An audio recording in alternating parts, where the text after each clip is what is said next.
L'Ouest guyanais est la première région agricole de Guyane, mais il existe des problématiques dans cette partie du territoire, problématiques du foncier, conditionnement, acheminement également.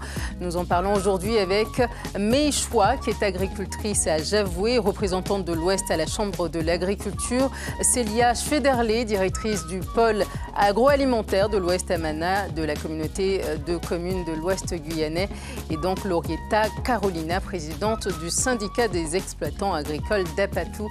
Bonsoir à toutes, mesdames. Merci d'être avec nous dans cette émission. Et on commence avec vous, Laurietta Carolina. Donc, vous êtes présidente du syndicat des exploitants agricoles d'Apatou. Déjà, parlez-nous un peu de ces problématiques du foncier, parce que c'est la première des choses qu'on a pu aborder en préparant cette émission. Très compliqué aujourd'hui pour les agriculteurs de trouver du foncier pour s'installer. D'accord, tout d'abord, je tiens à vous remercier pour votre invitation. Avec plaisir. Et tiens à apporter une petite correction. Je suis déléguée syndicale du SEA d'Apatou, mais secrétaire générale de la Fédération départementale des syndicats d'exploitants agricoles de Guyane. D'accord. Voilà. Alors, s'agissant de la question que vous avez posée concernant le foncier, effectivement, c'est un problème assez général qui concerne l'ensemble de la Guyane, mais plus pointu sur Apatou, nous avons la question de la problématique du foncier agricole. La plupart des agriculteurs n'ont pas de titre et donc ne peuvent pas prétendre aux aides agricoles. Donc, raison pour laquelle nous avons mis en place ce syndicat pour défendre les agriculteurs sur les problématiques de foncier qu'ils rencontrent. Non, pas de titre foncier, donc sont installés sur des terrains qui ne leur appartiennent pas pour l'instant, c'est ça ? Voilà, les agriculteurs sont installés sur des terrains qui ne leur appartiennent pas. Il y a 3 propriétaires que nous pouvons recenser sur la commune d'Apatou, par exemple. Il y a l'État, le plus gros propriétaire de terrière. Il y a la CTG et une petite parcelle appartenant à la commune. Oui. Et sachant que la plupart du foncier de l'État qui se trouve à Apatou est en zone naturelle. Donc, il y a une partie qu'il faudra déclasser à l'avenir.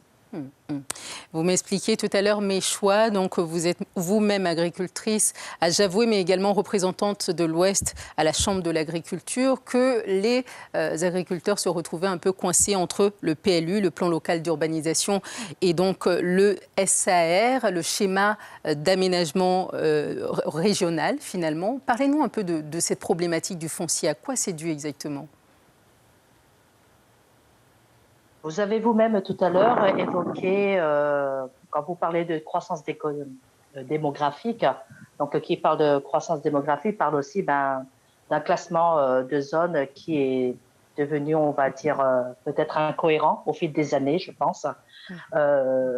Toutes les zones, en fait, qui contournent les zones de vie, dont les zones du foncier agricole, aujourd'hui sont entourées de zones naturelles.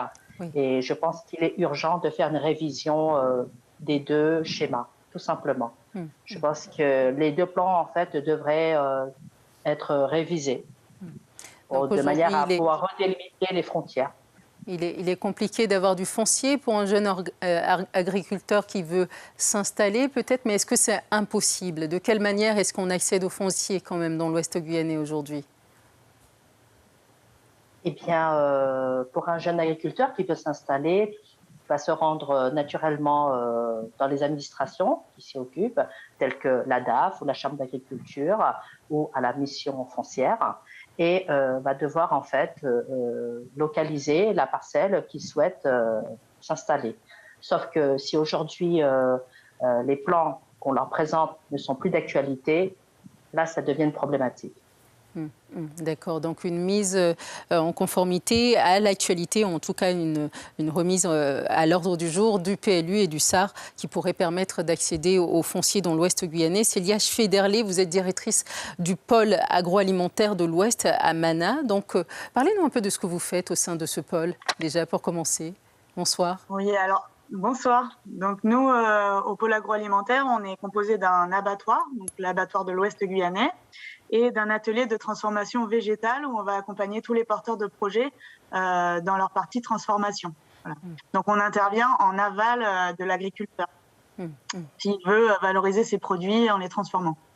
Donc on va pouvoir, si on fait des tomates, je vais dire les choses assez simplement, hein, si on fait peut-être des carottes, je sais pas, des cerises, faire des confitures avec vous ou pas? C'est un peu l'idée? Exactement, c'est tout à fait ça. Donc confiture, glace, fruits séchés et toutes les techniques sont possiblement faisables à l'atelier du coup. Est-ce qu'il y a du monde qui vient utiliser ces structures que vous avez à disposition, que vous mettez à disposition? Alors du coup, on a ouvert la structure il y a 5 ans et la partie végétale est vraiment en fonctionnement depuis 3 ans. Donc il y a encore de la marge de progression, mais on a de plus en plus d'agriculteurs qui viennent toquer à notre porte pour se faire former ou être accompagnés. Mais en tout cas, la place est libre pour tous les potentiels porteurs de projets qui pourraient regarder l'émission. N'hésitez pas à nous appeler pour vous faire accompagner. C'est un programme financé par le Leader et l'Europe. Voilà. Alors, Madame Laurietta Carolina, je vous vois sourire parce qu'on a pu en discuter également sur cette filière de transformation dans l'Ouest guyanais. Qu'est-ce que vous avez comme retour d'expérience vis-à-vis de la transformation dans l'Ouest guyanais? Qu'est-ce qu'il y a qu'il faudrait améliorer dans ce secteur?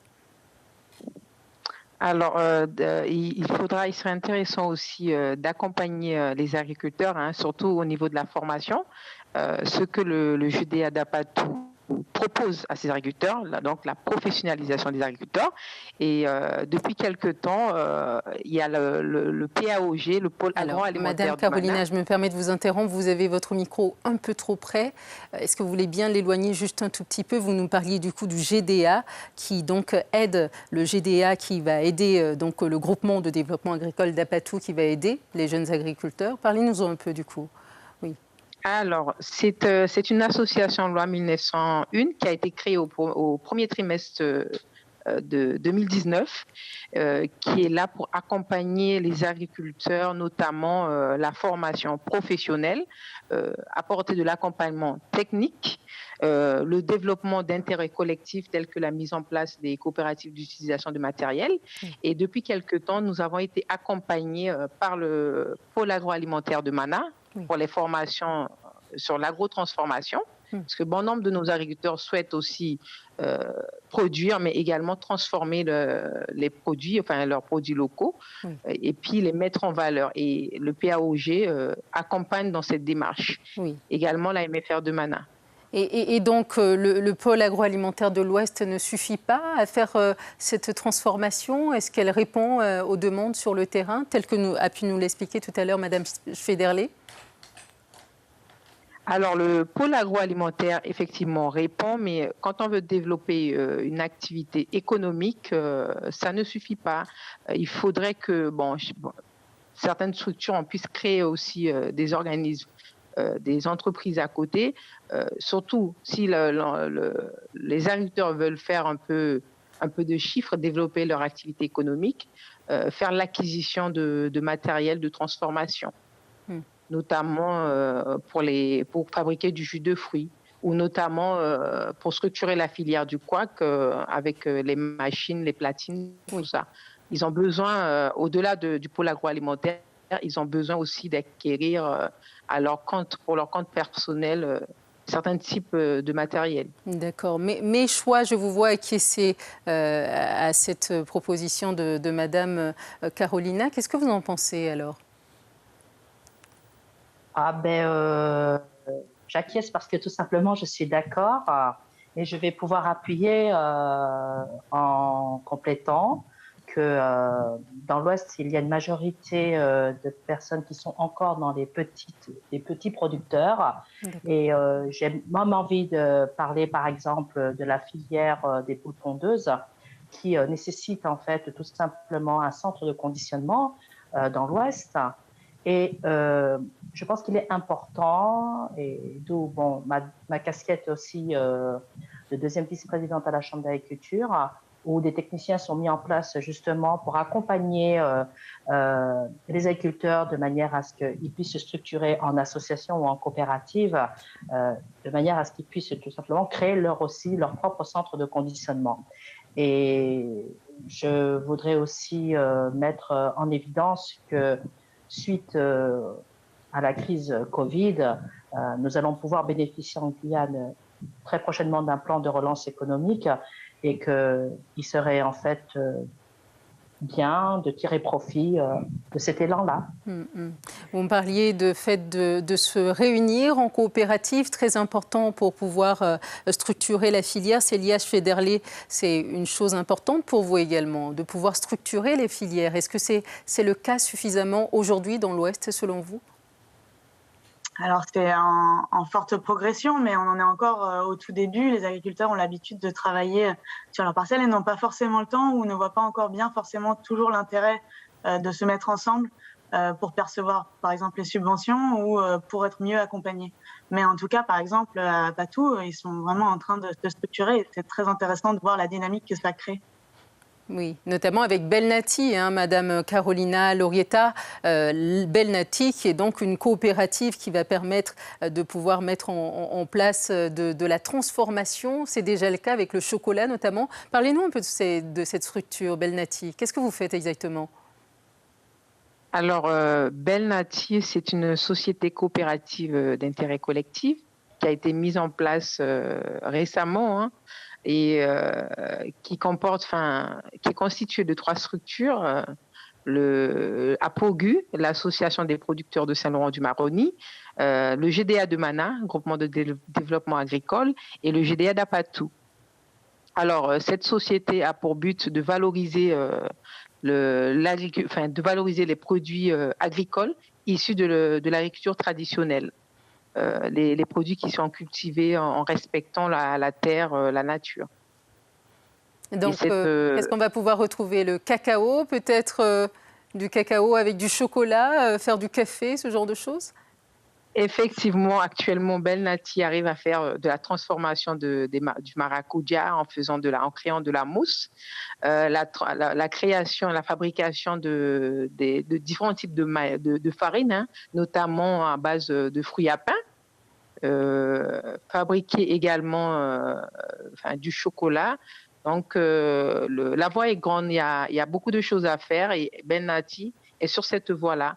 Et le GDA d'Apatou a décidé d'adopter cette posture responsable en intégrant Belnati. Le groupement de développement agricole, l'Ouest guyanais souffre en ce moment de l'enclavement également, notamment avec les œufs. Est-ce que vous voulez bien nous dire quelle est la problématique liée aux œufs aujourd'hui par rapport à ceux qui font de l'agriculture dans le domaine avicole? Alors, la plus grande problématique, comme disait Madame May, vice-présidente à la Chambre d'agriculture, un centre de conditionnement. Nous n'avons pas de centre de conditionnement à l'Ouest. Dernièrement, le GDA a été initiatrice d'une réunion de travail avec les différents types d'acteurs avicoles de l'Ouest. Il avait été question d'échanger sur les problématiques, notamment du centre de conditionnement, d'éventuels abattoirs pour volailles et l'approvisionnement en denrées animales. Mais finalement, on a été informé qu'il y a M. Louis Samouten, un des agriculteurs très motivés, qui avait mis en place, qui avait adopté une procédure pour mettre en place un centre de conditionnement. Mais malheureusement, son exploitation a été touchée par la salmonelle, selon les dernières informations. Et en fait, je pense qu'il serait intéressant aussi que la communauté, la CCOG, la communauté de communes de l'Ouest guyanais, puisse accompagner les agriculteurs dans cette démarche. Notamment, je sais très bien que ça ne relève pas nécessairement de leurs compétences, mais la création du pôle agroalimentaire non plus ne relevait pas de leurs compétences et pourtant ils l'ont fait. Donc ils peuvent très bien nous accompagner. S'il y a une volonté peut-être politique derrière, ils peuvent très bien nous accompagner à mettre en place un centre de conditionnement, parce qu'il est très difficile pour un aviculteur de l'Ouest de transporter les œufs jusqu'à Cayenne pour faire contrôler et puis classer et revenir après sur Saint-Laurent-du-Maroni, donc c'est un trajet après sur Saint-Laurent qui a des conséquences peut-être sur le prix. Effectivement, il y a des conséquences parce que pour faire contrôler dans un centre de conditionnement, c'est entre 8 centimes et 10 centimes l'œuf. Et vous imaginez sur un plateau de 30, si c'est à 10 centimes, ça fait déjà 3 € de plus sur le plateau. Et en face, nous avons la concurrence du Suriname. Donc, il serait bien que nous la CCOG aussi puisse nous accompagner dans cette démarche. Exactement. Célia Federley, un appel est lancé. Est-ce que ça fait écho chez vous, directrice du pôle agroalimentaire de l'Ouest guyanais? Alors, j'étais bien évidemment présente à cette réunion et Madame Méchoua également. En fait, il était important d'abord que les agriculteurs se rassemblent, créent quelque chose en groupe pour pouvoir porter leur voix et puis que ça monte au niveau politique, en fait, parce que là, pour le coup, moi, j'ai pas d'impact là-dessus, c'est vraiment de la volonté politique, mais il est évident que transporter ces œufs sur 300 km pour les faire conditionner, c'est pas très pertinent au niveau ni écologique ni logique. Et un autre volet important, que ce soit dans l'Ouest guyanais ou dans le reste de la Guyane, c'est la formation des jeunes agriculteurs. Plus on est diplômé, mieux c'est. Aujourd'hui, vous me disiez, Méchoua, donc agricultrice et surtout représentante de l'Ouest guyanais à la Chambre d'agriculture. Parlez-nous un peu des aides en ce moment pour la formation des jeunes agriculteurs qui se lancent dans le secteur. Eh oui, tout simplement, ce matin, j'étais encore en réunion et il a été question de pouvoir évoquer le programme de formation qui va se présenter de 2021-2022, donc durant 2 ans, où en fait on va passer par, le programme va commencer par la 4e, 3e, en passant par les CAP, Bac Pro et BTS, et puis les formations adultes qui sera l'équivalent d'un niveau 4, c'est-à-dire d'un Bac Pro ou d'un DPA en CAP. Ce qui permettra en fait, une fois les diplômes en poche, de pouvoir faire des demandes de DJA, dotation jeune agriculteur, ou du DPA, qui permet en fait d'aider dans une première démarche de lancer son entreprise. C'est compliqué aujourd'hui d'être moins diplômé, peut-être d'apprendre l'agriculture sur le tas. Est-ce qu'aujourd'hui, pour avoir accès à toutes ces dotations européennes, il faut absolument avoir tous ces diplômes finalement ? Eh bien, il est important aujourd'hui d'ailleurs, voilà, il me semblait que c'était Carolina qui l'avait souligné tout à l'heure, qu'aujourd'hui, les agriculteurs se professionnalisent et qu'il y a beaucoup de réglementations, de cahiers de charges, qu'on se lance dans l'élevage ou dans l'arboriculture, le maniement des produits phytosanitaires demande en fait aujourd'hui à avoir de certaines connaissances. Et même pour ceux qui, on va dire, ont des difficultés, ne serait-ce qu'on connaît très bien dans le territoire pour la langue française, c'est-à-dire la lecture ou l'écriture ou la compréhension, dans ces programmes-là, il est important qu'il y ait aussi un module de traducteurs qui permettent en fait de rendre possible la formation pour tout type de profil qui souhaiterait tout simplement se professionnaliser. Et aujourd'hui, c'est un peu moins le cas. Est-ce qu'il reste beaucoup à faire pour cette formation ?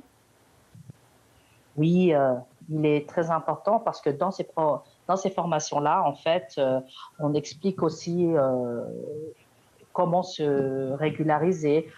Notamment, tout à l'heure, on a notifié le nombre d'agriculteurs qui, peut-être des fois, n'ont pas un titre de bail emphytéotique ou ne seraient peut-être pas propriétaires, ne serait-ce que les démarches administratives sont compliquées. Donc, dans les formations, justement, seront intégrées aussi toute une partie où on explique comment faire pour arriver. Et des fois, tout simplement, même si la formation ne profite pas à l'agriculteur de suite, mais dans le long terme, forcément, il y trouvera un avantage. Oui. Très bien. Je vous remercie, mesdames, d'avoir été avec nous. On a parlé aujourd'hui des problèmes que l'on peut rencontrer, des réalités en règle générale de l'agriculture dans l'Ouest guyanais, le foncier, le conditionnement, la formation des jeunes agriculteurs. Merci, mesdames, d'avoir été avec nous, nous partager un peu vos retours d'expérience. Laurietta, Carolina, Méchoua et Célia Federley. Merci à vous de nous avoir suivis.